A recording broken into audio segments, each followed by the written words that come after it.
So thank you for being here. We're really happy to have this opportunity to address this group as part of, like, I guess, a day of training. Just quick, brief introductions. I'm Ethan Roberts, and I'm the Deputy Executive Director of the Jewish Community Relations Council of Minnesota and Dakotas. So we cover all three states. And we have been a nonprofit serving the community since 1939. We began with a focus on combating anti-Semitism, and unfortunately, that is still a large part of what we do, but it's not all of what we do. We also do a lot of education about Judaism. We do a lot of work in interfaith and different group relationships. We are basically kind of the consensus public affairs voice for our Jewish community. And I'm joined by my colleague, Sammy, who can introduce himself. Hi, everyone. My name is Sammy Rachamim. I am the Director of Communications and Community Affairs for the JCRC. I live coming to you from Minneapolis today. And yeah, really appreciate your participation here. And it's hope we'll have something that everyone can have some takeaways and learn something about a challenging topic, but we, with the time that we have, want to have as much of a conversation as possible. So please feel free to ask questions, and yeah, we'll go ahead and get started. Great. So, Sammy, are you going to share a screen? Wonderful. Okay. So in our time together, now the focus of our presentation is going to be about anti-Semitism, but we do think it's important to at least cover who are Jews, right? You know, before we get into, like, why do people hate us? Who are we? I think that would be helpful. And actually, in explaining who we are might help explain a little bit about anti-Semitism. We're then going to go to defining anti-Semitism. We're going to provide some recent examples which have been in the news, both nationally, internationally, and in Minnesota over the past 6 months or so. And then we're going to cover 3 contemporary variants or strands of anti-Semitism. And we will have some Q&A at the end, but we're also going to stop as we go between different segments of the presentation to answer any questions that people might have. And since there are 2 of us, it'll be pretty easy for us to monitor the chat. So probably the best way to ask a question is just to put it in the chat, and we'll make sure that we answer it. We really want to, make sure that we answer everyone's questions, and that this time together is as valuable for you. Okay. So Sammy, why don't we? Okay. So here's like a little quiz here, right? Do you know what percentage of people on the planet Earth, our planet, would say that they identify as Christian, Muslim, Jewish, Sikh, Hindu, Buddhist, if asked to identify their religion? And since we don't have a lot of time, right? How many people, like, what? There we go. So there's the answer. All right. So that little orange dude, right, or gal, I don't know. It's like, it looks like the person next to the restroom sign. In the very bottom corner is our 1/4 of 1%. So 1/4 of 1% of the people of the entire world are Jewish. Another way that we sometimes think about it, there are still fewer Jews in the world today than there were before the Holocaust. So we are a small fragment of the world's population. Now, moving to the next slide, who are Jews? Okay, so Judy, okay, we just go through all the bullet points and then we'll kind of hit them all.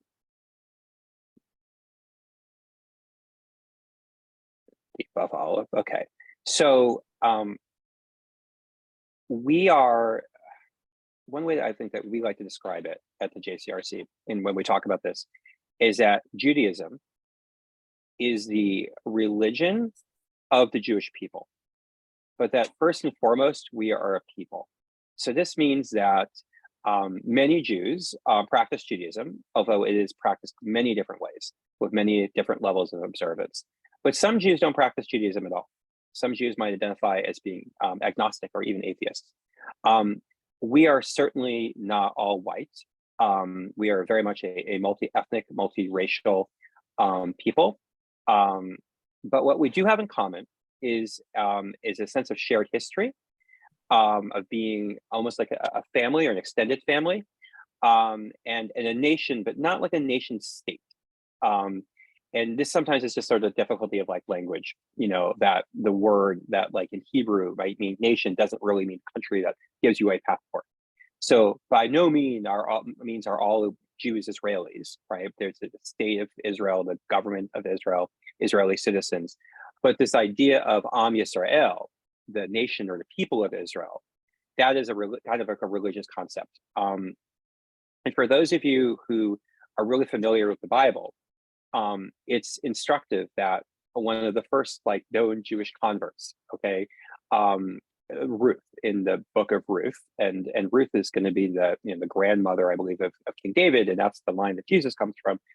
She says to her mother-in-law when she's leaving her native land of Moab to kind of go to the land of Israel, "Your people will be my people, your God will be my God." It's intentional that it says your people will be my people. And so as we talk about later, to be anti-Semitic is not necessarily to be anti-Judaism. That, and we are not simply just adherents to a religious tradition. We are a people which have a religion. It's we're not going to talk much more about this, but this is really an important concept to understand, that Jews are a people, not just members of a religion. Okay, moving to the next slide. Okay, so recently, 2019, we updated, this is just the Twin Cities, but we've kind of rounded up for our estimate for the whole state. So we believe that in Minnesota, there are 70,000 Jewish people, and it's pretty informed because we know there are about 64,000 or so Jewish people in the Twin Cities. So mainly we are clustered around the Twin Cities, and we are statewide, nationally, internationally, a diverse community religiously, racially, and socioeconomically. Okay, so what is anti-Semitism? I'm going to hand this over to Sandy.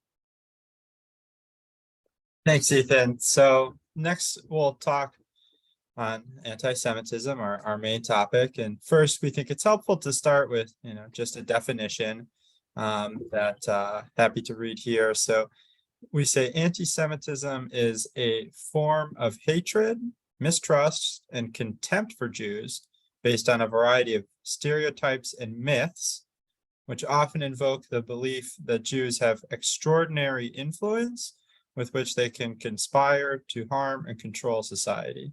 Anti-Semitism can target Jews as a group or as a people, or it can target the state of Israel as a Jewish entity.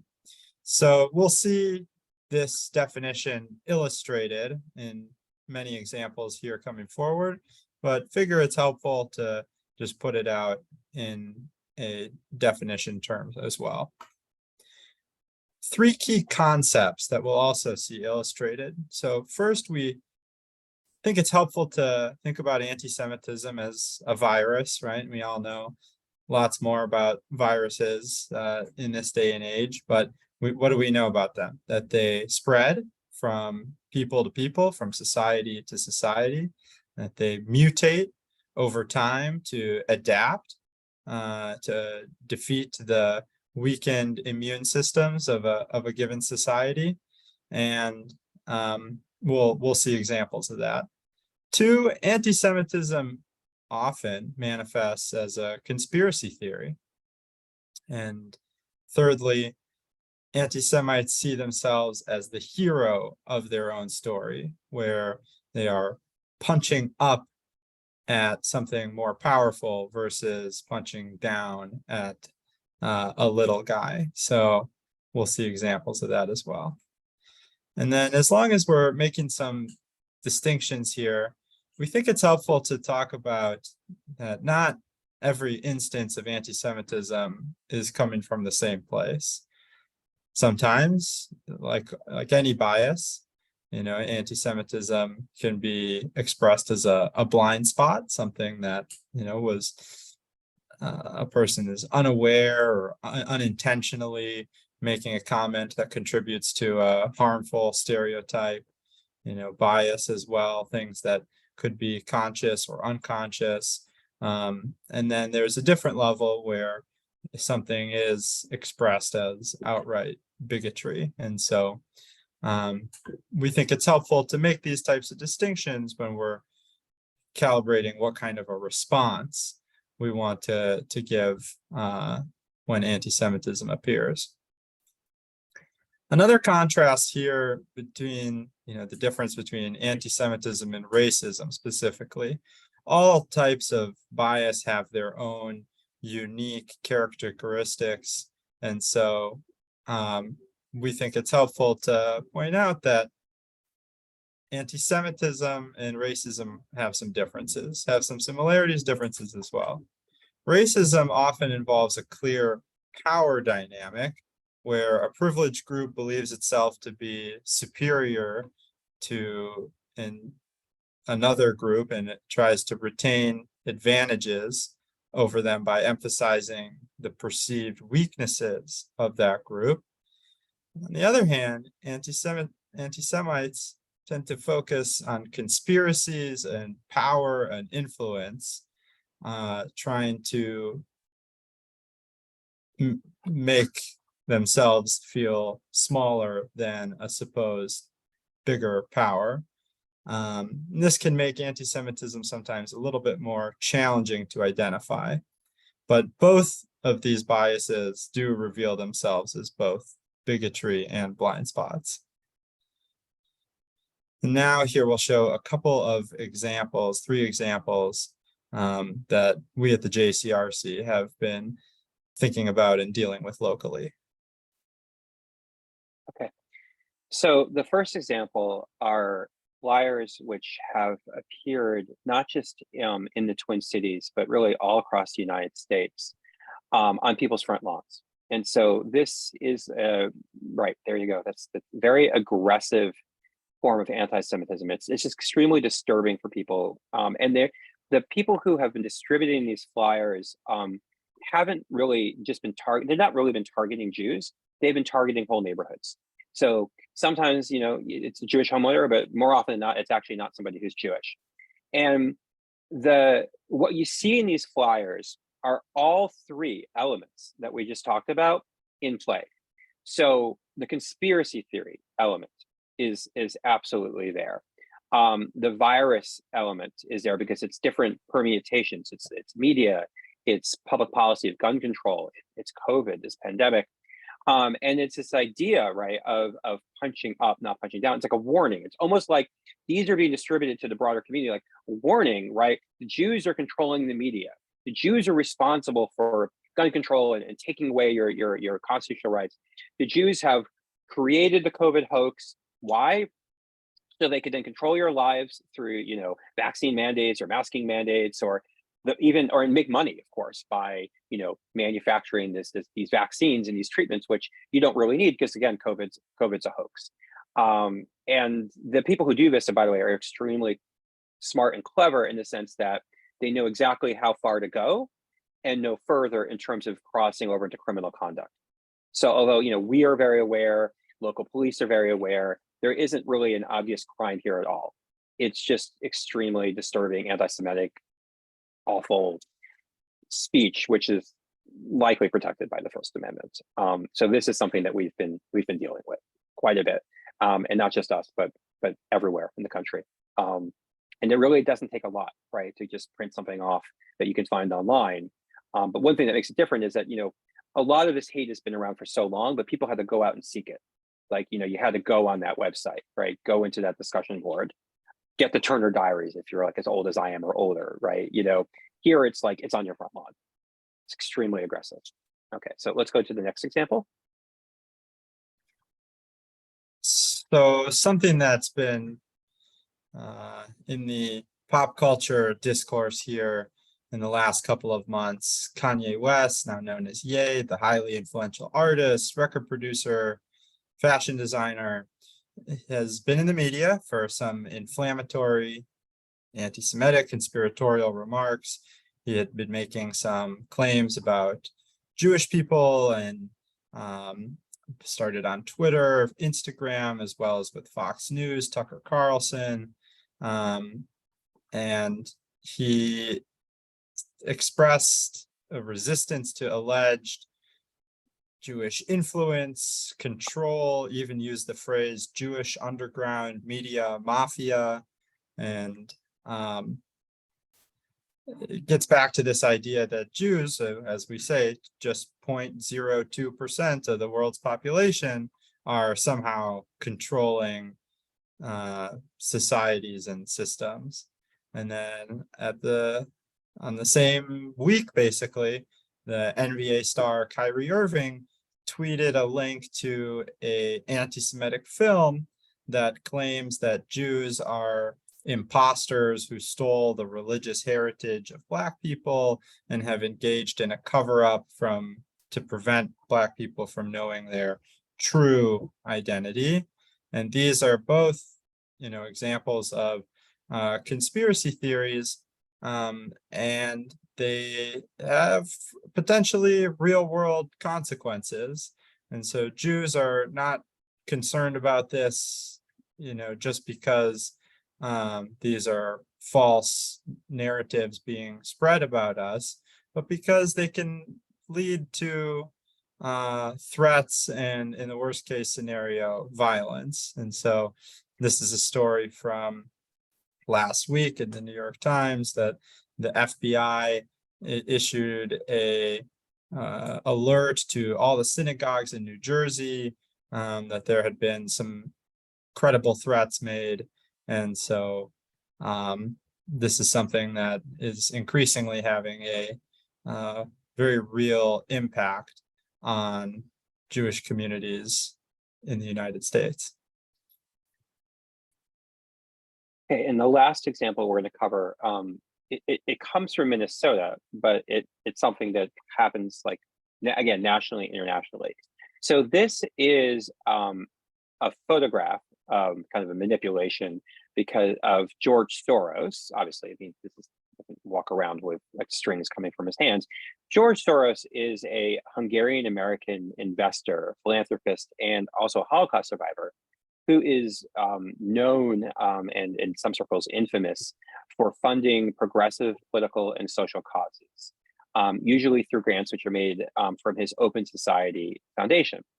George Soros, who is Jewish, is a frequent target of conspiracy theories claiming that he is masterminding global plots or manipulating events to further his goals and really a Jewish like conspiracy to control the world. And these conspiracy theories employ long-standing anti-Semitic tropes, particularly the notion that rich and powerful Jews are working behind the scenes, plotting to control countries and manipulate global events. Now, this particular instance, comes from the state Minnesota Republican convention back in May.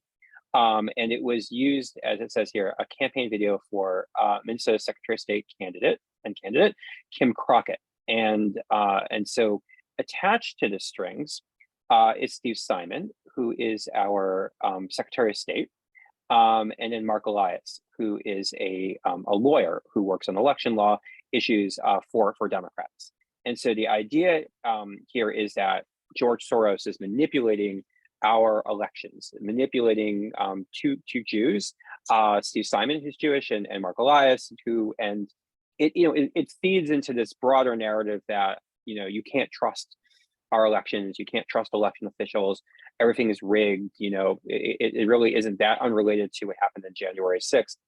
But George Soros comes up over and over and over again. And look, I've worked in politics since 2007 professionally. There's definitely arguments to be made about money in politics. But when the one person that you always go back to who contributes money is George Soros, and you never talk about all the other billionaires out there who contribute money, and it's this idea of manipulation and control, we've moved beyond a reasonable argument about the limits of money in politics, which is a very good conversation to have.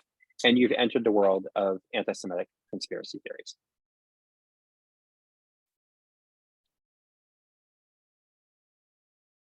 We'll just take a sec here to pause. And if there are any questions about those three particular examples you can enter it in the chat as we keep moving, or feel free to unmute and ask if there's something at this point, but no pressure. We have plenty more to cover. So, okay. Yes. All right. Go ahead.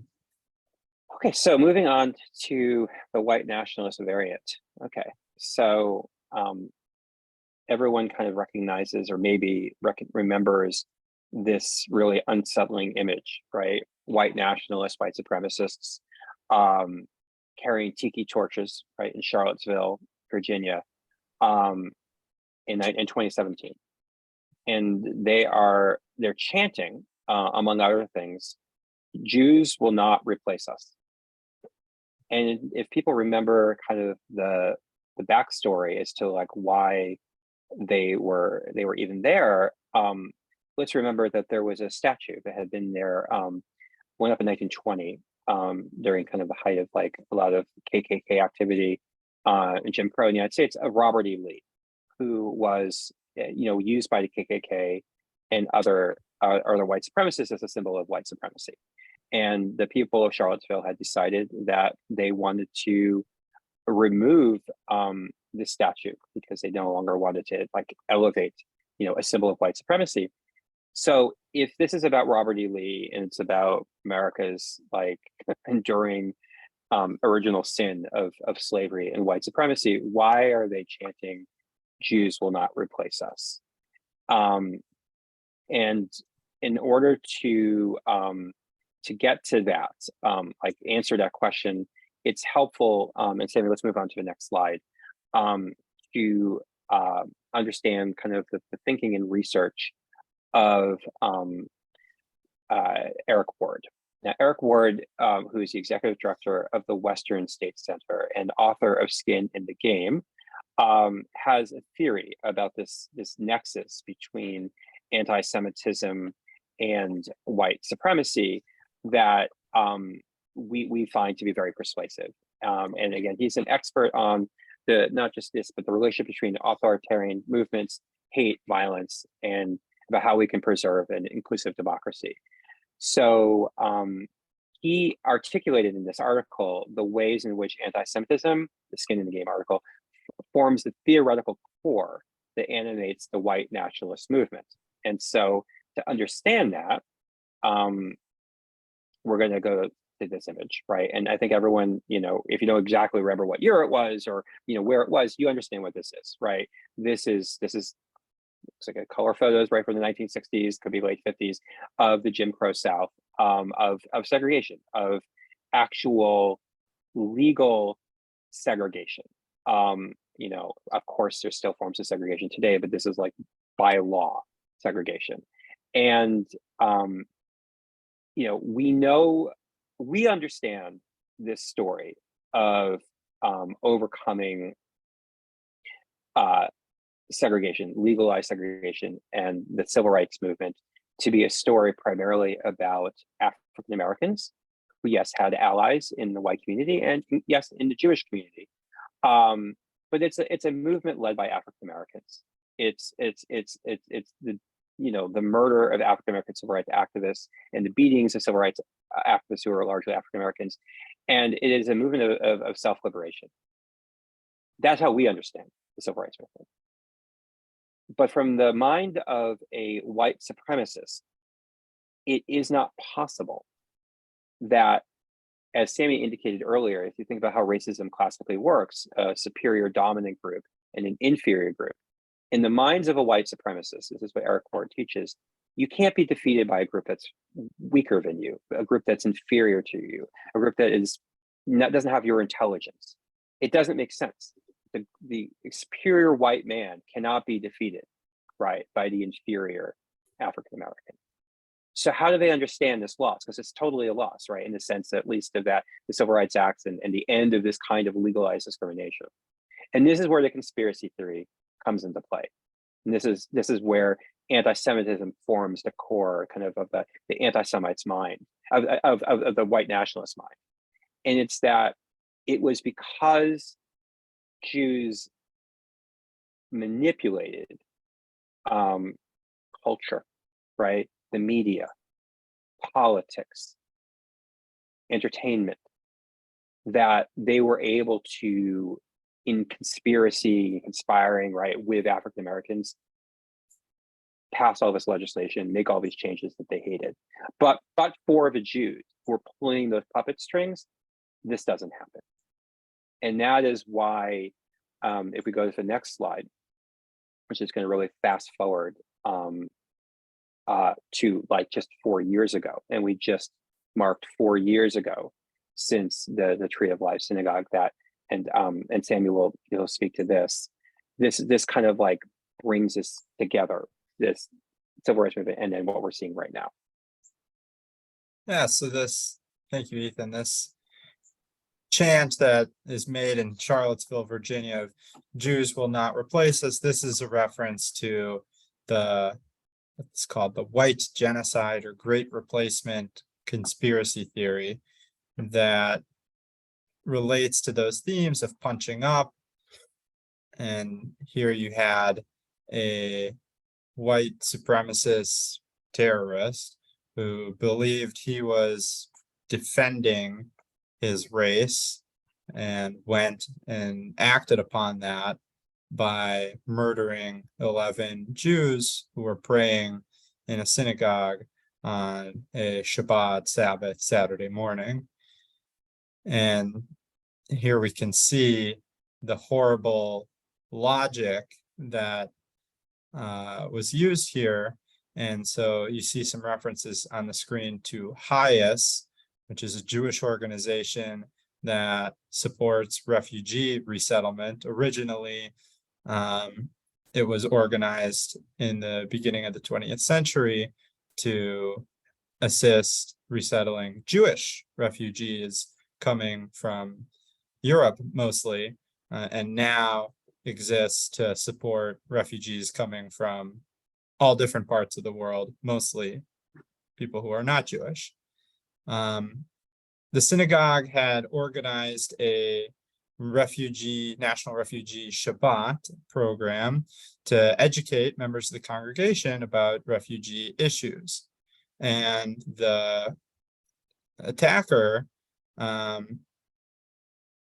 took this as a signal of Jews supporting refugees, orchestrating population changes in the US. He decided he needed to act upon that and commit a heinous act of terrorism. And sadly, this isn't the only time that we would see this in the years since, and it wouldn't only be against Jewish communities. For an extra 25 cents per gallon.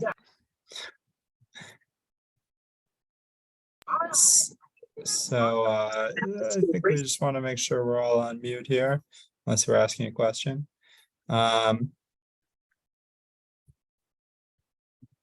So yes, we see this phenomenon take place internationally with the horrible attacks in March 2019 on 2 mosques in Christchurch, New Zealand, where again, a white supremacist terrorist murdered in that horrific incident 51 people, and streaming the attack live on Facebook. Same year, 2019, El Paso, Texas, an attack on Hispanics at a Walmart. And in both of these cases, the shooters pledged an allegiance and described an affinity for this great replacement conspiracy theory. And sadly, we continue to see its consequences this year in the supermarket shooting in Buffalo, New York, where 10 African Americans were killed by a white supremacist who had also been influenced by this great replacement conspiracy theory, and who said they blamed Jews for the racial issues in this country. And then here is a poll that demonstrates that this concept is far more prominent than we might understand. Of course, most people don't act on it in a violent way, But if we can see that even 1/3, 32% of all US adults believe in some concept that there's a deliberate replacement of native born Americans, as it says. So pause here for questions on this topic, if anyone has any, before we switch gears into the next variant that we'll speak about. Hi, I'm wondering, this is making me think of Ben Shapiro, who's Jewish, but also very right-wing and very popular. I don't want to take too much time, but do you have any thoughts on his success and his stances? Yeah, Ethan, do you want to speak on No, Ben Shapiro? you go ahead. Okay, all right. Yeah, well, I don't know if to what extent Ben Shapiro has made comments that could be considered anti-Semitic, but definitely has had a, and maybe I'll just generalize that, it is possible for Jewish individuals to express anti-Semitic ideas and also enable other non-Jewish people who express anti-Semitic ideas. And so the identity of the person isn't really what's most important, although that can make it a little bit complicated to address sometimes. What we try as much as possible to focus on are the ideas that are being expressed, the origins of those ideas, and then having a conversation about, what that all means. I would just add that when people are so identified with an ideological kind of thought, that sometimes it puts the whole world for them in this kind of like Manchian good versus evil. And so anybody who like you're opposed to ideologically, it's kind of fair game, however you can take that person down, right? And so someone like, George Soros is such a funder of progressive causes, and Ben Shapiro obviously is the complete opposite of that. And so I could imagine like it would be easy for him to kind of give a pass to what we as a consensus group would see as anti-Semitism, because like, well, he is funding all these things I hate, right? And it would take a lot for him to admit like actually that crosses the line. And it does work both ways. You can see something to people who are like really far to the left, give a pass to something that we would consider to be anti-Semitic because, what's being targeted is something they really don't agree with. And so people can often subsume kind of like all sorts of things to like just winning, right? Winning that argument and not really thinking about like, well, how are you trying to win that argument? I think Ben Shapiro actually did on some of the stuff maybe recently with, that's the thing that's so interesting about Kanye West or whatever he's calling himself now. It's like he's been a big Trump supporter, right? So it kind of splits the right in a way. And he was like pushing back on some of the other Trump supporters who were like, oh, there's nothing wrong here. It's like, oh, finally now, Ben Shapiro, like this has gone too far for you. But like, it's, I will just say that he is certainly not, he's Jewish clearly, but the vast majority of Jews would not identify it with where Ben Shapiro is coming from. I wouldn't say he's a complete outlier. I don't think that's accurate, but he's certainly in the minority in terms of Jewish thought and Jewish thought about anti-Semitism. But that's a good question. Thanks for asking it. Definitely. Okay, so we will move to our second variant here that we want to talk about, and this has to do with Israel and what we call the anti-Zionist variant. But first, we have to address what is Zionism. And so Zionism is a movement for Jewish liberation and self-determination in our indigenous homeland, Israel, the place where the Jewish people got its start, where our religion, culture, language, holidays, that is the center of the Jewish universe historically, and now in some ways again today. And so just to kind of quick little background, there's a modern political movement known as Zionism that got its start in the late 19th century, but this longing to return to Zion is something that is found throughout Jewish prayer for really thousands of years, going back at least to the year 70 CE, when the Romans destroyed the Jewish temple in Jerusalem. That was the center of Jewish life back around the time of Jesus as well. So you have this longing to return to Zion, and at the same time, you have the culmination of thousands of years of oppression, marginalization, violence against Jews in societies across the world that led many Jews to believe that the only way to secure a future for the Jewish people was by establishing a homeland, establishing a state, rather, in our ancestral homeland. So one word here about Israel and the Holocaust, something that is often said, Israel only exists because of the Holocaust. We reject this framing and instead view it as a matter of the Holocaust only being possible because there was no Israel. So we'll talk about for a second here, 1948, as Israel is being established, Jews faced grave danger in, as the New York Times put it, Muslim lands. And this is a note about how the Holocaust, which occurred 1941, 1945, systematic murder of Jews by the Nazi German regime.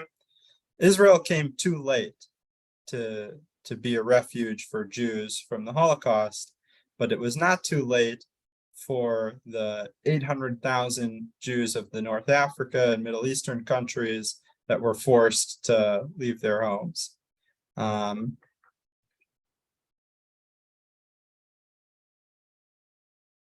What does Israel mean to American Jews? We have survey data from 2020 that shows for American Jews, 82% said that supporting Israel was essential or important to what being Jewish means to them.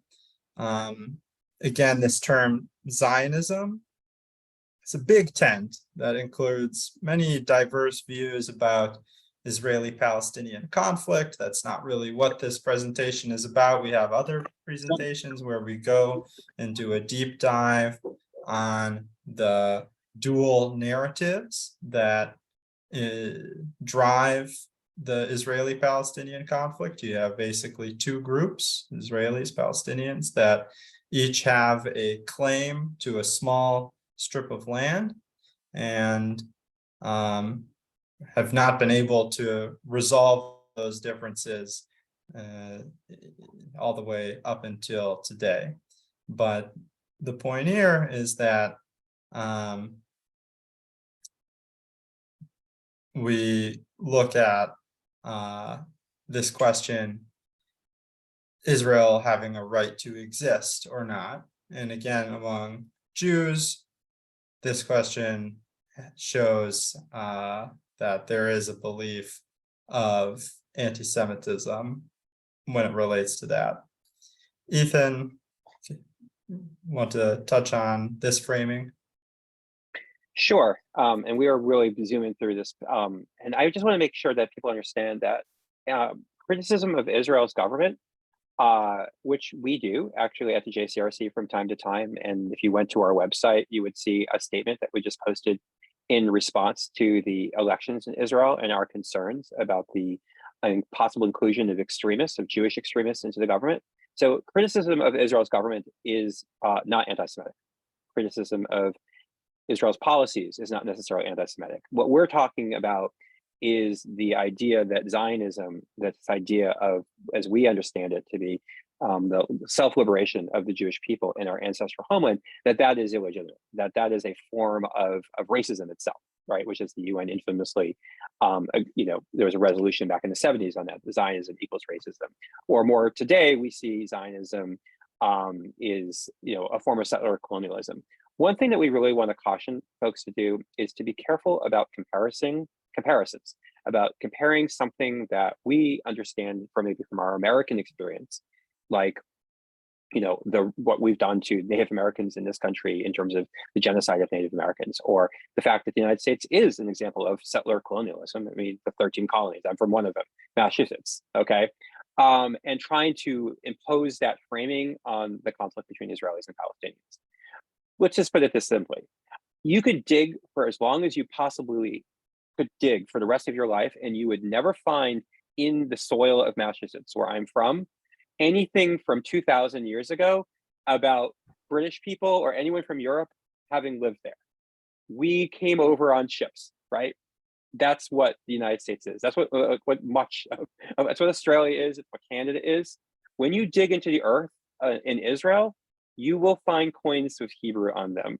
You will find the stories that are in our Bible, like literally, like there's evidence of that. This has always been our home. The word Jew itself comes from a particular place, Judea. That is basically the West Bank today, which does not mean that there shouldn't be a territorial compromise between Israelis and Palestinians over that land, but it's not the same thing. And so be careful. The conflict is deserving to be understood in its own terms, not with a frame that comes from our own problems, our own conflict. So that's just the point on that. We are running short on time, so let's just answer any questions that people might have. I think I see one in the chat. Oh, that's just Sammy telling me we need to keep moving. Does anybody have any questions about anti-Semitism as it relates to Israel? Because this is a pretty complicated part of our presentation, and want to make sure that everyone's kind of like. And we can let that sit for a second while we, yeah, well, we can get just to the last part, the last piece we're going to talk about. So Holocaust trivialization, and the reason we want to bring this up is because it's been just so present in our politics and our media. So let's just skip to the slide. Okay. So in the COVID pandemic, right? There have been so many comparisons, Minnesota nationally, between the steps, the measures that our government took, whether they were wise or not, whether they were based, as it turned out, in the best evidence or not, to Nazis. So here is a protest rally outside the governor's mansion early on during the pandemic. The governor is the Fuhrer. The governor is Hitler. And then here we have Scott Jensen, who this broke over the summer. But back in April of this year, he had been making comparisons, and what he was trying to do was make an argument about incrementalism, how things just got incrementally worse in Nazi Germany, starting in 1933. Things were getting incrementally worse in terms of losing our freedoms because of COVID restrictions. And we hoped that Scott Jensen, Dr. Jensen, would kind of apologize when we pointed out that was not good. It was a very, very bad comparison, and he didn't. And it became this whole thing this summer. But all of this is a form of trivializing the Holocaust, of diminishing its impact. The Holocaust, like other genocides, can only really be compared or understood in the context of genocide. And whatever you think about how the government responded during COVID, how it's continued to respond during COVID, during the pandemic, it is not a genocide. And it is certainly not a targeted discrimination, right? The singling out of a particular people for their genocide, for their elimination. And so such comparisons really cheapen the memory of the Holocaust and cheapen our understanding of the Holocaust. And what we told Dr. Jensen, what we tell all of us happens all the time, is please find a different comparison, right? In Marshall, we had, exactly. And what's interesting is that we just saw that in St. Cloud, that one of the city council members who was making these comparisons just lost his election. So that was somewhat gratifying. sometimes it's like people would like either they'd wear like I'm wearing a yellow star, like I'm like a Jew here or something, like a victim, and it's like that's crazy. Or sometimes they like wear like a Gestapo uniform, but like it's like, well, I'm not the Nazi. It gets all very muddled thinking. But basically, bottom line is, do not compare whatever it is that you're angry about or unhappy about or whatever the government's doing or someone else is doing to the Nazis. It's a terrible idea, and then really nobody's even going to listen anymore to like what you're actually upset about. You're just going to focus on your bad comparison. So for that reason alone, it's a terrible idea. So nobody really wanted to even engage in what Dr. Jensen's complaints were about how we handled COVID. We were all just focused on like, no, it's not like the Nazis. And I wish this was an outlier, but this happens all the time. I will say it did happen actually in certain segments, and even in Israel, is some of the, again, right, we're not a monolith, some of the ultra-Orthodox Jews, like a fraction of them, were complaining about the really actually very strict measures Israel's government held, lockdowns, right, multiple lockdowns. It did not go well. It did not go well for them. The vast majority of people were like, you've got to be kidding. So anyway, that is the kind of the COVID variant on trivialization. But there's also a little bit more. So Sam, you want to go to the genocide is no joke one?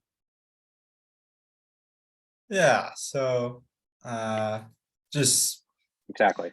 again, yeah, exactly. No joke. Something, a trend that we've seen a little bit on social media among younger people is, if on the last slide it was using the Holocaust to score political points, here it's using Holocaust and Nazi imagery to score social media points. Humor perhaps would be what they could argue, but yeah, something we don't like to see. It's harmful for Jewish students who have to should not be dealing with this kind of stuff when looking at their culture.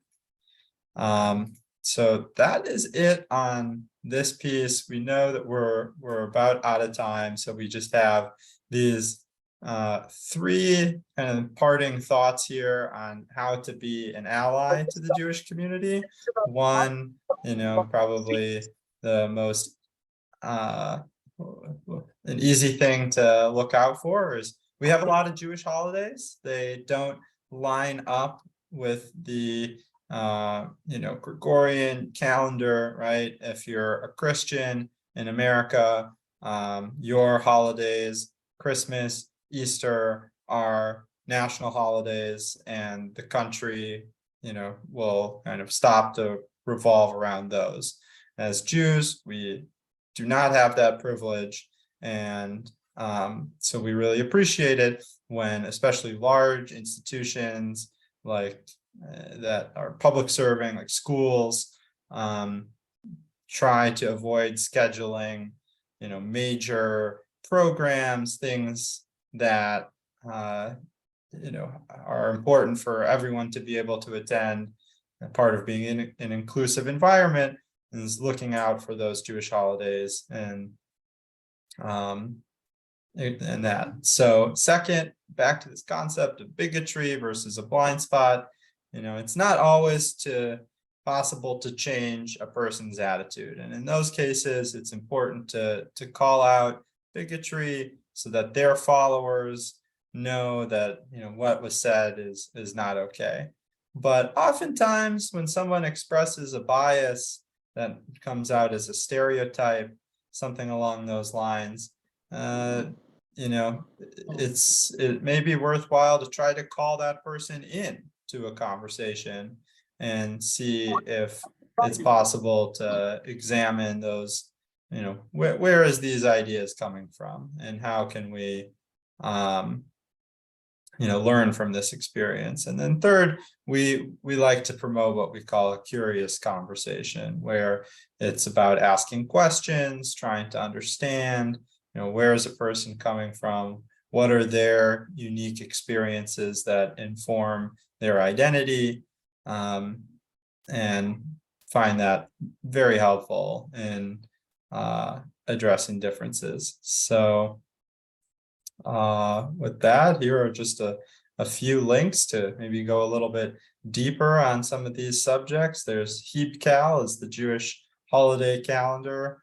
The Anti-Defamation League has a guide on some of these myths that we've talked about. There's the JCRC website as well. And then lastly, there's something called the Letters Project, which is our dual narrative Israel-Palestine program that we didn't really touch on at all during this presentation, but something we talk about in some of our other presentations where we spend more on that topic. So yeah, thank you everyone for your time and your attention today. And Ethan and I will be glad to stick on the Zoom for a little bit longer. If anyone would like to discuss or has any questions.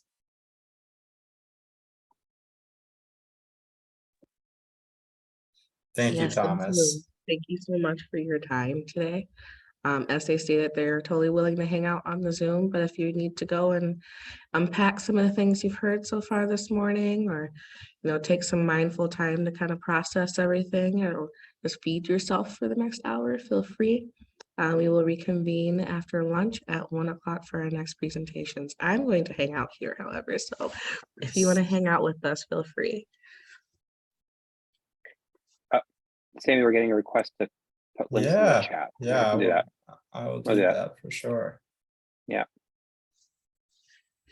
Ethan and Samuel, would you be willing to put your contact information into the chat in case someone wants to reach out to you directly? Mm-hmm.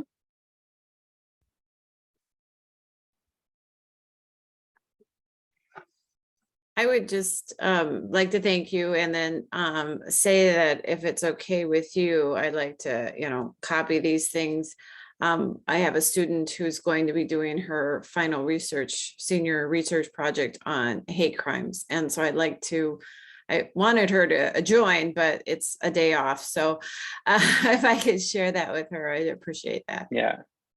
We've done a lot of advocacy work in a very broad, multi-ethnic, multiracial, and also LGBTQ groups at the state capitol on hate crimes.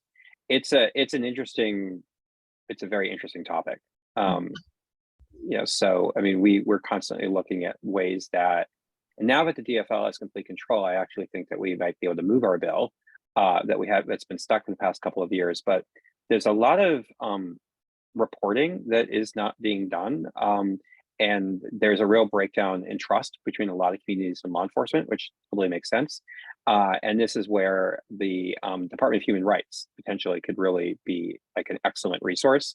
And so we're hopeful that we can get some money to kind of add staff to the Department of Human Rights and also have grants for community nonprofits to be able to kind of help process and identify hate crimes in their own communities, so that we can get more accurate data and resources, including in the bill is even resources for people who have been victims of hate crimes. So my gosh, it's like, I've been doing this since 2007, and I did not anticipate this kind of election result. And so all of a sudden I now have the anxiety of like, can't miss the moment. Like, what good can we do, as opposed to like, are we going to be Wisconsin back when Scott Walker got elected, and then all of a sudden they started cutting everything.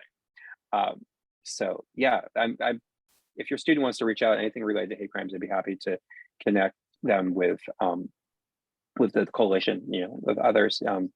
But they should be tracking, like, in terms of what's happening this session, because I think we're gonna, we have a good statute, but we can make it better.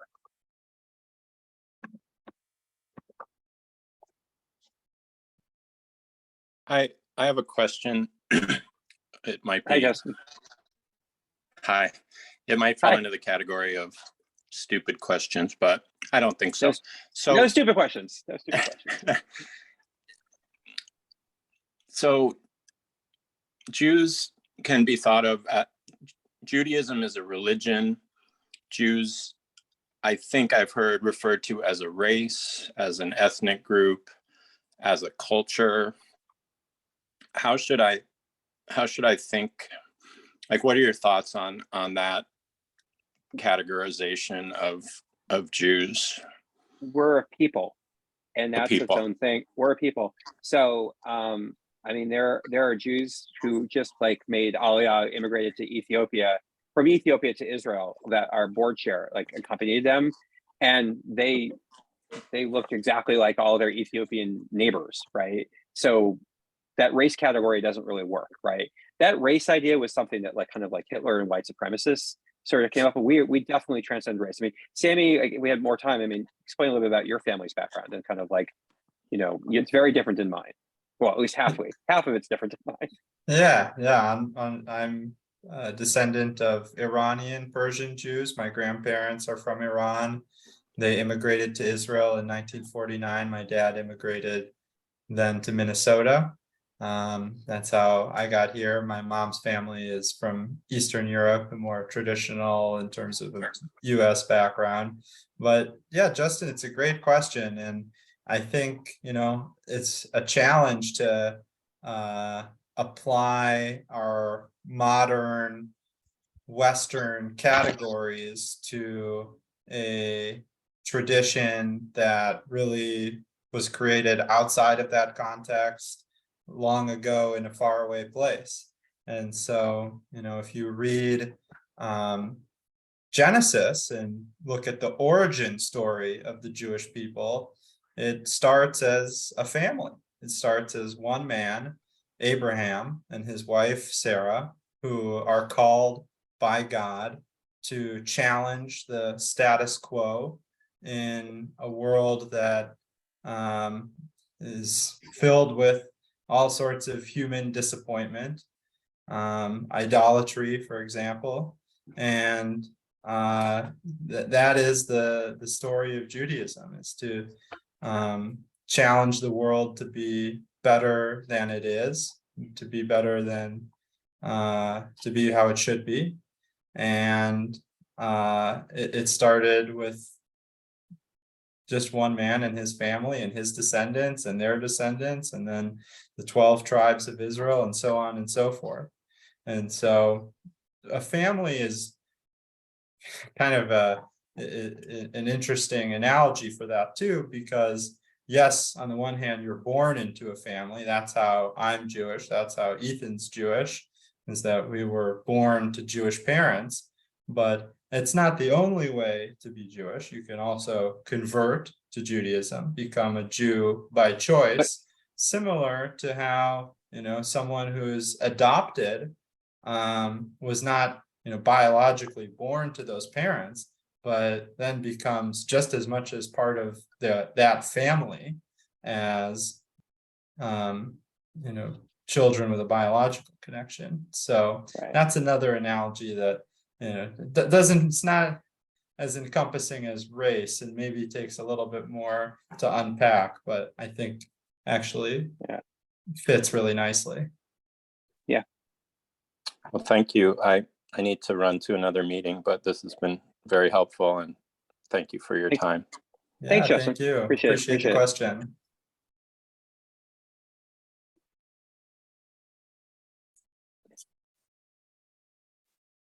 Anyone else? I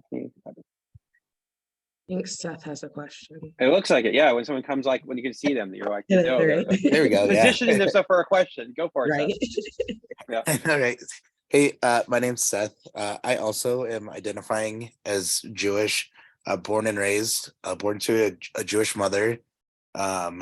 Just kind of wanted to go back maybe over something that I had missed with the Hebrew Israelites, the Black Hebrew Israelites, and just kind of maybe stress, because you see that coming up more and more now, especially around like the Minnesota, South Dakota area. We see pamphlets being handed out everywhere. It's kind of being flooded. So just the importance of remembering not to identify them as actual Jewish people, Right. and like how hurtful it is to our community. For sure. Yeah. They have an interesting community. I think they've maybe finally been expelled, but in Dimona, in Israel, like there's the Black Hebrews, and like I actually spent time with them years ago.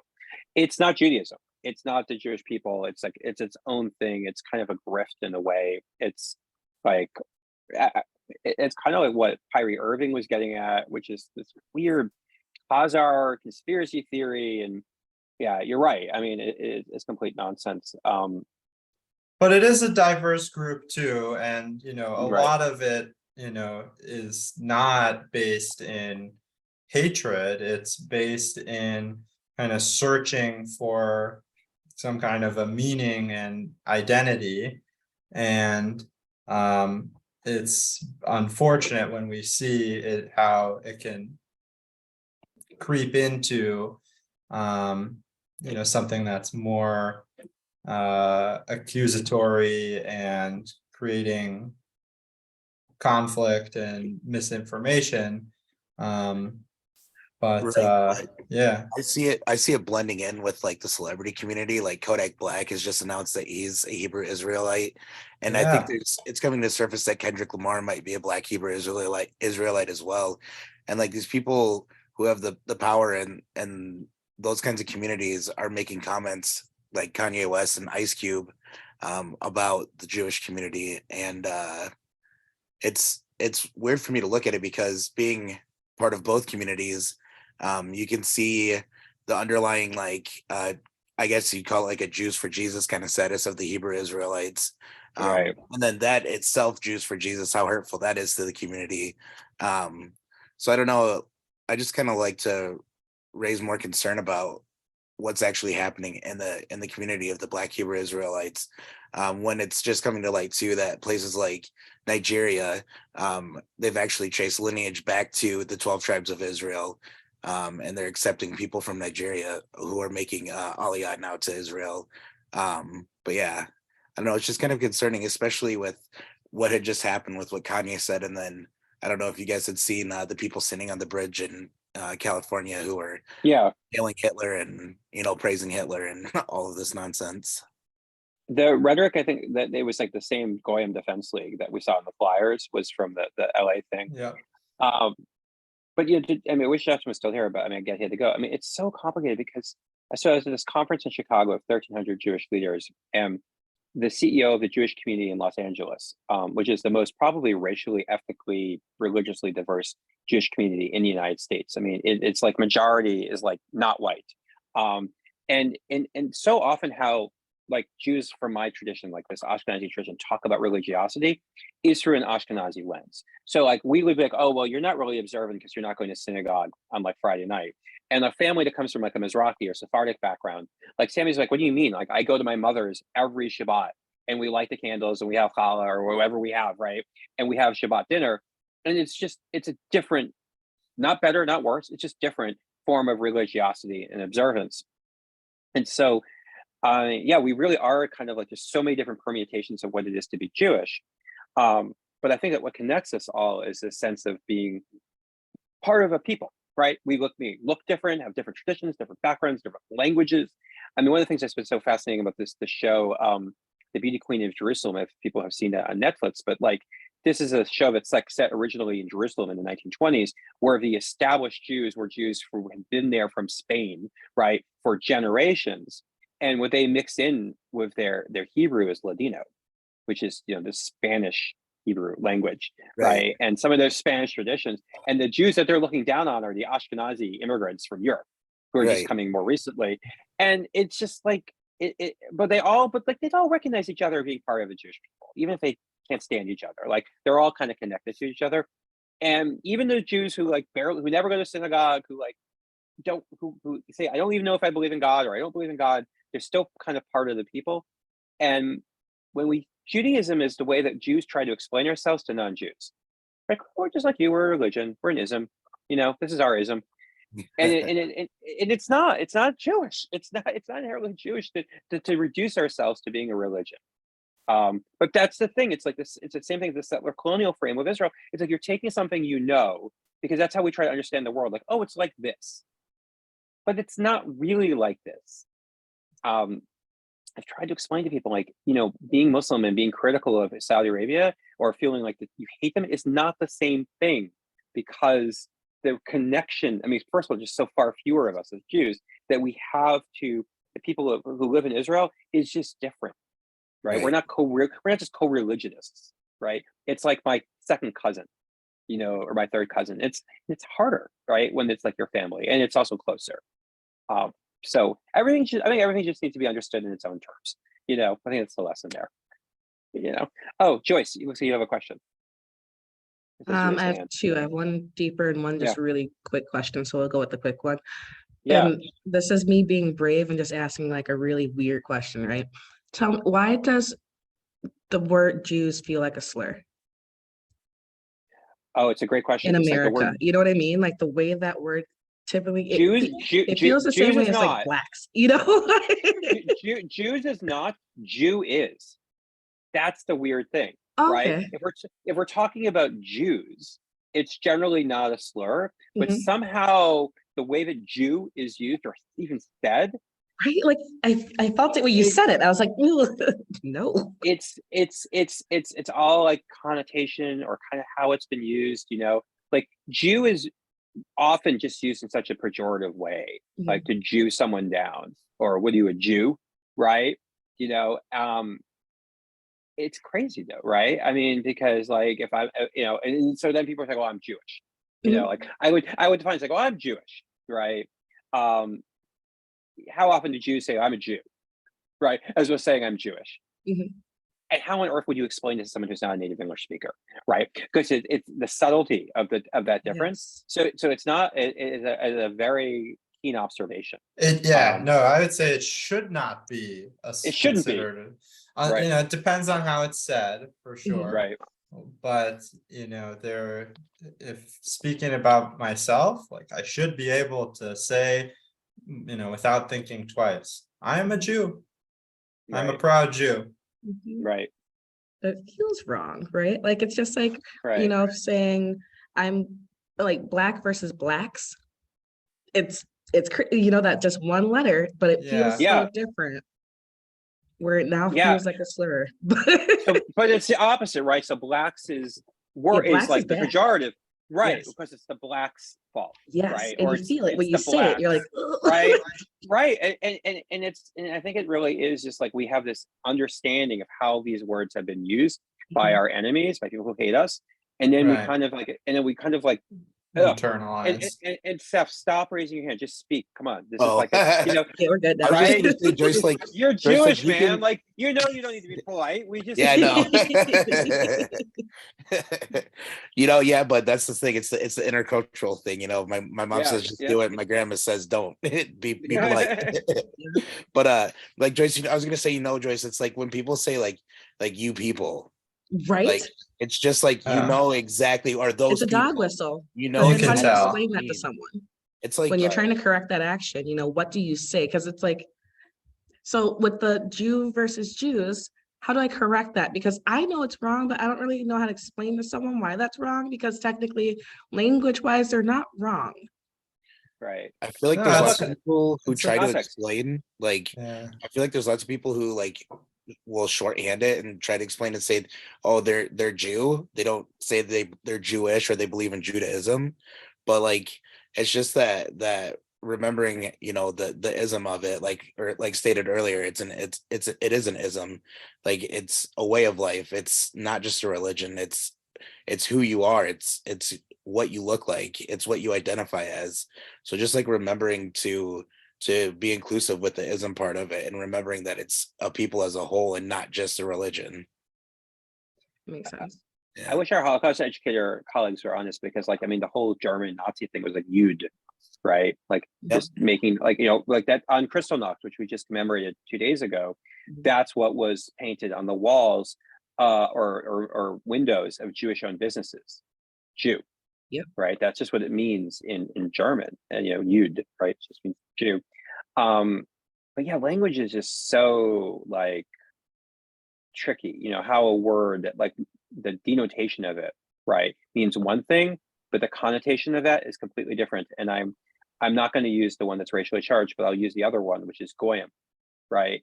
So goyim has a negative connotation, but it shouldn't have. Goyim literally means goy, just means nation. Okay. And so like, I mean, Sammy is fluent in Hebrew, I'm not, but like, in that song and that prayer, goy this goy, right? Nation nation shall not like lift up like sword against nation, right? There it's completely positive. When we're singing about goy this goy, right? Like we're not talking anything negative. But if somebody says, oh, that's a goy, or that's goyisha, or that goyim, it's negative. And it's funny because on that Israeli show Shtisel, like the ultra orthodox, anti-Zionist, ultra orthodox brother-in-law, uncle, relative who comes over from like Belgium, he's always complaining about the goyim. But what he's really complaining about are just Jewish Israelis who are not as orthodox as he is. Right. So he knows that they're Jews just like he is, but like, and so that's a word that is not, it's not good for Jews to use because it really at this point is just so negative, you know. It didn't start off that way. It doesn't have to be that way. It's not supposed to be that way. It's just become that way. Language evolves, right? You know, I mean, if somebody was talking about colored people, like you'd be like, what? Right? Yes, it's like dog racist, right?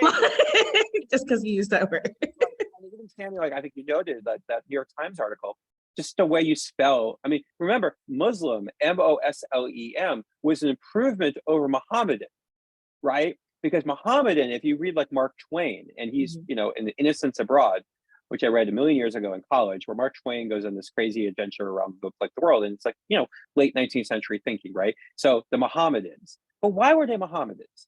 They were Mohammedans in their mind because Christians are followers of Christ, so Muslims must be followers of Muhammad. It doesn't work the same way, right? Muhammad is not from a Muslim perspective, is not God, right? Muhammad is the last, the most important prophet, but not God. And so it's like Christians trying to understand Muslims, not as Muslims understand themselves, but as they understand religion, right? So they're Mohammedans. And then, you know, the evolution of that was Muslim with an O. And I'm not quite sure why, or Muslim, why it became Muslim with a U. But that's definitely considered to be best practice. So Sammy was like, oh my gosh, you know, I think I can feel like you're like, it's 1948, it's New York Times, it's not us. Like we wouldn't spell Muslim that way. Yeah. Right. But I'm old enough that I went out for Oriental food. I'm 48, right? Nobody would say that now. But like the Orient is not even like necessarily inherently like pejorative. It's like the Occident and the Orient, but like it became this exoticized thing. And now like, let's be specific. What do you want to eat, right? Szechuan food, right? Thai food, right? Not even Chinese food makes any sense. You know, well, maybe out in Marshall, it's probably just Chinese, but in the Twin Cities, it's certain we get Szechuan or we get like other, you know, right. So then my second question is like for the Seth. So I've known Seth since since like 2006 or something. So, so what does allyship look like in really rural places? You know, like because I'm a bit older than Seth, and we'll just leave it there. But like, so, you know, when and helping him kind of come into himself and like dealing with these problems, normally the first thing you want to suggest to people is like find your people, right? Find your connectors, find those spaces where there's commonality. So on the things I can't relate to you on, which I can't, here's some people for you. There, we know where we live. There's nothing, right? There's so nothing. what does that look like? What should that look like? You know, Like you're in South Dakota now. I never really thought about that before, like growing up, but now that I'm a little bit older and a little bit wiser, you know, just recognizing Jewish holidays, not just on the calendar, you know, the link that they put for the Jewish holidays, maybe check that out. Maybe like read up a little bit on what the holidays are, and how to observe them, maybe actually going to observe a holiday at some point. Really just showing support on like Holocaust Remembrance Day, on Israel's National Independence Day, you know, sharing the news articles of stuff that's happening to people in Jewish communities, really just like checking in, you know, like, how are you doing? Like, not just in a sense of you, but how are you like spiritually doing, you know, asking those same questions that you'd ask your Christian brothers and sisters, you know. I never really heard that from people when I was growing up. Like, how are you in your Jewish faith? Like, how's your faith walk going? You know, because people are afraid to ask that, like what that looks like in a different religion. Like, just taking the time to like learn about that, like what the faith walk looks like. you know, a lot of people know like what a bar or bat mitzvah is, kind of, or they've heard the word bar mitzvah or bat mitzvah, but they don't know what it means to actually be an adult in the Jewish world, you know, after the age of 13. Like, what does it consist of? Like, what do Jewish adults do? Like, what responsibilities do you hold in your community? Um, just like taking time to just ask and talk about it is really, really a big thing, because people would just be like, "Oh, you're Jewish? How are you Black and Jewish?" That was, you know, the conversation. How are you Black and Jewish, or how are you Jewish? You're Black, you know. So Yeah, just but I actually, mean, oh, Jews are guilty of that. Like, it's the worst. Like, it's like, I'm sure it's if you've had that experience like throughout your life, like Jews questioning, like, you're yep, being Jewish, and we should know better. But you know, and it's been we're finally I think kind of getting with that program, like, and trying to make an intentional effort as an organized Jewish community towards inclusion and towards diversity. And I'll count our own organization. Like, we have 2 African American Jewish board members on our board now who are both excellent, and one of them's like an officer, and maybe, you know, future president. But like, did we have that before George Floyd? No. I mean, we did, but it'd been a while since we had an African American Jewish member of our board. I mean, the Jedi work that, you know, the inclusion work that federations are doing, I mean, it's good, but like, we've all, like, I think as societally, or kind of like, it's, I'm sure, Seth, you're probably waiting all your life for people to like actually in the Jewish community finally pay yep, attention, right? And shouldn't yeah, have had to take the murder of George Floyd for us to be doing this, but No, here we are, right? I mean, here we yeah. are. It's very well, because the actual like Black and Jewish community of like mixed race and mixed religion is very small, and it's very, very few and far between that I'll actually meet somebody else who's Black and Jewish. And like, I always kind of prayed my whole life, like, maybe one day I'll meet Lenny Kravitz or something, and I can identify with another Black Jewish person, you know. But obviously that's probably not going to happen. We probably won't cross paths. But you know, just actually like recognizing the people in the community, and just like conversing with them too, you know, just realizing that, you know, they're humans too, and you know, we have the same kind of battles every day that everybody else has, but sometimes it's more of a battle than the other, you know, having discrimination from both sides of our lives and having to deal with that, and just like checking in on your people and making sure that your people are okay. Have you found a good Jewish community in South Dakota? I mean, it just, you know, I mean, it's a tiny community. It's like yeah, bro. hundreds of Jews in South Dakota, like not thousands, hundreds. So, Yeah, it's actually less than that now. I watched my community kind of disperse after the kids kind of grew up and moved away to bigger Jewish communities. So the temple that I went to, you know, there's a few, like, I could say probably 20 active members left Mount Zion. that are older, yeah, at Mount Zion. But there's also oh, what is it called, like a Lubavitcher opened. Chabad, yeah, Chabad Lubavitch, yeah, same thing. Chabad, yeah, Chabad Yeah. opened, and some of the because Mount Zion was a reform temple, so some of the people who are more conservative kind of have pushed over to there too. But you know, that's another 20 Jewish people, so you know, it isn't really an active Jewish community, and there isn't really a strong Jewish like bond that I have here. But I did live in the cities for a couple of years, and I met some Jewish friends in the cities that I have, and I travel between here and the cities quite often, and I go to Temple Israel whenever I can when I'm up there. Okay. So But the yeah. Chabad there is growing. I understand that they're raising money now to build a new center. Yeah, it with- sounds like they're gonna open a Chabad center next year. They're gonna move it from the rabbi's house, which is good for them. But you know, from what I've seen, the numbers are still pretty small. yeah. Joyce, do you know what Chabad is? Or because we're using this word, like, you may Nope. not know what it is. Yeah. Okay. Sure don't. Okay. So, so Chabad is a sect, SECT, within Hasidic Judaism, which is like a strand of Orthodox Judaism. And the Chabad movement is best known, and really its mission is to do outreach to other Jews, to get other Jews to be more Jewish, to be more observant, to observe more Jewish holidays, to just be more engaged in the Jewish world. But it is through, of course, their lens which is an Orthodox Hasidic lens. Okay.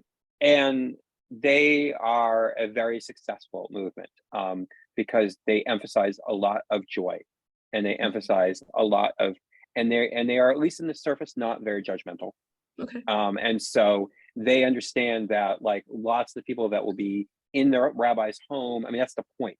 The point is to bring people who aren't already Orthodox, who aren't already particularly observant. And I know a lot of Jews who are both very comfortable with their conservative synagogue, maybe less a Reform synagogue, and also participate in the Chabad because they get something from that as well.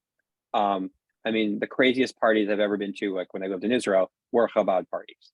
Like, And the big always, thing that makes them unique is that they are out in these everywhere. every corner of the world that you can imagine. So while there's no while there's a synagogue in Sioux Falls that's maybe declining, there's a Chabad that's come in, and it's just a rabbi, his wife, their kids, and they create a hub for Judaism in this little pocket of the world that is Sioux Falls. And you'll find the same thing in, you know, Bangkok, Thailand, and Nairobi, Kenya, and, you know, wherever else there will be, you know, even just a very small number of Jews, even just as visitors, you know, that will come, happen to be there over some holidays, etc. And so a lot of Israelis like travel the world after their military service. And like certain countries are really popular for them. So like Chabad looks like knows what those routes are. When there was a terror attack, Mumbai, India, I mean, how many years ago was that? It was probably like 10 years ago. But there was an anti-Semitic terror attack, and of course, like when we heard that they were, you know, it was a Jewish institution in India, we're like, had to be Chabad, had to be, right? Because like, look, you know, like, I mean, the thing about the Jewish community is that like we used to, in some ways, be in more places, like, you know, Hector, where my wife is from, like Jacoby Drug, no question, that was a Jewish business at one point. There were Jews who kind of made their fortune in like the Dakotas, you know, in more rural areas, in the dry goods business, right? I mean, you know, Levi Strauss, right? You know, Levi's, right? Like Jewish immigrant decides like, hey, I'm going to sell like supplies to the 49ers and people trying to find gold, because like that's a sure business as opposed to maybe finding a nugget of gold. And what you've seen is somewhat, to some extent, is a retrenchment of that kind of Jewish expansion. As you know, we know a lot of Jews, including our colleagues, our friends, whose families come from North Dakota, who come from South Dakota, who frankly come from Milwaukee. You know, there's still a Jewish community in Milwaukee, right? And because it's easier and more comfortable for Jews to live in community with other Jews. Yes. Right. Yes, like I know St. Louis Park. I know St. Louis, Missouri, because I lived in both, you know, like, and there's kosher food there. There's more synagogues there. There's a day school to send your kids. There's a summer camp to send your kids, right? I mean, like half the world's population, if not more, Jewish population is going to live in Israel very soon. And that's for a variety of reasons. But it, you know, and that actually, I mean, there was a lot of tension between Jews from Europe and the Jews that Sammy was talking about, you know, like his family who came from the Middle East. And that was really resolved by sex, by marriage, by people marrying each other, right? And then having children that like look like both of them. And then it's kind of hard to hate your own kids or your nieces or nephews. And so Israel was actually very successful. And it will be interesting to see, you know, the Ethiopian Jewish community has been there for, you know, at least now 2 generations.